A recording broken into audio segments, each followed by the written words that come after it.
Untuk jenis tanaman ataupun jenis komoditas, memang di sini kita mengembangkan dua jenis komoditas utama gitu ya. Ada komoditas tanaman sayuran daun dan juga ada komoditas tanaman sayuran buah. Nah, di tanaman sayuran daun ini memang berbagai gitu ya. Contohnya ada selada, caisim, pakcoy, kangkung, bayam hijau, bayam merah, dan yang lainnya. Kurang lebih ada 23 pengembangan komoditas di tanaman sayuran daun. Kalau untuk tanaman sayuran buahnya itu hanya sebagai kita ada siklus rotasi, karena kan berkaitan dengan pengendalian hama penyakit juga, kita ada konsep untuk rotasi ke tanaman sayuran buah seperti itu.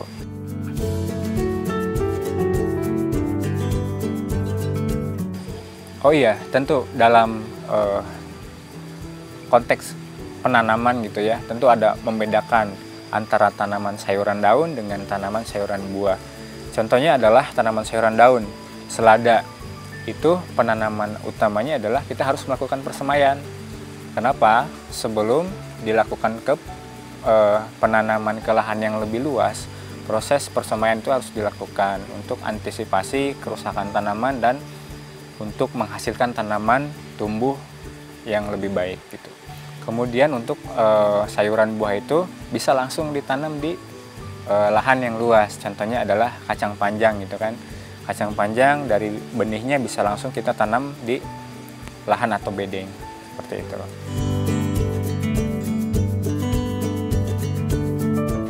Untuk teknik pemeliharaan memang yang kita andalkan adalah pengendalian hama penyakit. Contohnya dalam perawatan tanaman menggunakan yellow trap. Yellow trap itu bersih ada lem perangkap dan warna yang cerah atau warna kuning gitu ya untuk perangkap hama. Jadi tanaman itu aman dari serangan hama. Selain itu juga yang tadi disampaikan adalah menggunakan bahan alam untuk pengendalian atau mengusir hama tersebut agar tidak merusak tanaman kita. Contohnya tadi disampaikan adalah menggunakan brotowali gitu, daun pepaya, dan juga campuran bahan lain berasal dari lingkungan kita. Dan untuk pemeliharaan juga kita menggunakan konsep tumpang sari. Artinya selain kita menghasilkan satu jenis komoditas tanaman, hasil panen, kita juga bisa mendapatkan hasil berlipat gitu kan, karena ada dua komoditas yang kita tanam dalam satu lahan, satu hamparan gitu. Selain itu juga itu merupakan teknik untuk perawatan pengendalian hama dan penyakit. Artinya terdapat rotasi tanaman juga di situ.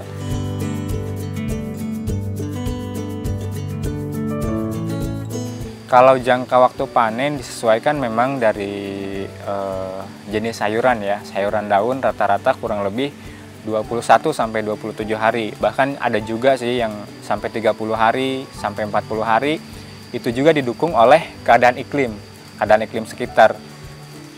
Karena menentukan juga dari keadaan lingkungan gitu ya, angin, cuaca, hujan, dan yang lainnya. Untuk komoditas sayuran buah itu rata-rata kurang lebih dari 1 bulan. 1 bulan ke atas baru bisa panen.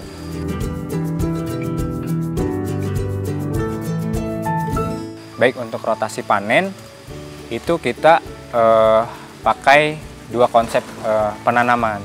Jadi rotasinya 2 kali penanaman itu kita harus ganti terhadap tanaman yang lain. Contoh, kita menanam selada sudah 2 kali penanaman gitu ya. Penanaman pertama 21 hari panen, penanaman kedua 21 hari panen. Setelah itu kita harus ganti komoditas yang lain agar pertama kita memang siklus terhadap hama dan penyakit, dan yang kedua siklus juga untuk tetap menjaga kualitas tanaman juga dan unsur hara di dalam tanah.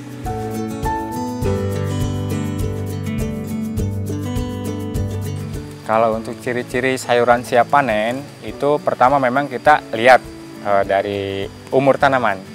Contoh tanaman selada umur 27 hari itu kita pertama yang tentukan ya, harus dicatat. Kemudian yang kedua kita lihat dari daunnya sudah melebar. Kemudian dari perkembangan batang juga, batangnya sudah bertumbuh besar seperti itu. Itu untuk sayuran daun sih. Mungkin jenisnya juga bisa dibedakan. Pakcoy juga hampir sama juga, namun untuk contoh tanaman sayuran buah itu, contoh tomat gitu ya, dari umur udah ditentukan, kemudian dari buah, contoh sudah masak seperti itu kriteria panen sih. Bisa lebih jelasnya kita nanti langsung lihat di lapangan.